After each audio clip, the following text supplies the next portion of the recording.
અરે યાર, bus train બધું મિસ થઈ ગયું. હું સુરત કેવી રીતે પહોંચું? સુરત!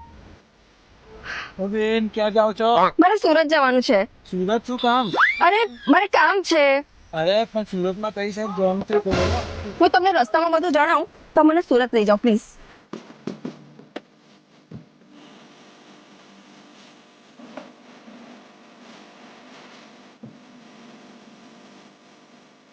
બેન હજી કેટલી વાર તમારું લોકેશન તો આવ્યું જ નહીં. બસ આ જ રોડ પર છે. એક સેકન્ડ. બસ બસ બસ આવી ગયું લેફ્ટ ટર્ન લેફ્ટ ટર્ન. અરે બેન આ તો એમજીઆર કાસા છે, અહીંયા આવવાનું હતું. હા, અહીંયા તો આવવાનું હતું. આ છે સુરતનું સૌથી મોટું ફર્નિચરનું પ્રીમિયમ આઉટલેટ, જ્યાં તમને મળશે પ્રીમિયમ ફર્નિચર, એ પણ તમારા બજેટમાં, જેનું નામ છે એમજીઆર કાસા ફર્નિચર ફેક્ટરી આઉટલેટ. જેમનું સોફામાં પોતાનું જ મેન્યુફેક્ચરિંગ હોવાથી અહીંયા તમને દરેક પ્રકારના યુનિક, ફેન્સી અને સોફા કમ બેડ મળી જશે, એ પણ અવનવી ડિઝાઇન્સમાં. સાથે તમને ડાઇનિંગ ટેબલમાં પણ અવનવી વેરાયટીનું કલેક્શન જોવા મળી જશે.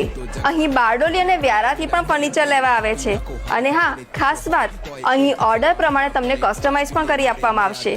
એમની પાસે સેન્ટર ટેબલમાં તો અવનવી વેરાયટીઝનો અવનવો ખજાનો છે, જેમાં તમને નાની મોટી દરેક સાઇઝનો સેન્ટર ટેબલ જોવા મળી જશે. અને જો તમારે ઓફિસ ફર્નિચર લેવું હોય તો એમાં પણ તમને દરેક પ્રકારની વેરાયટીમાં ખુરશી અને ટેબલનું કલેક્શન જોવાનું મળી જવાનું છે. સાથે અહીં હોટેલ અને કેફે માટે ડાઇનિંગ ચેર પણ મળી જશે. આરામ કરવા માટે સોફાવાળી ચેર પણ મળી જશે, જેના માટે તમારે લહેરવાડા મેલડી માતાના મંદિરથી ખૂબ જ નજીકના અંતરે આવે એમજીઆર કાસા ફર્નિચર ફેક્ટરી આઉટલેટ પર પહોંચી જવાનું છે. સો don't forget to visit this place.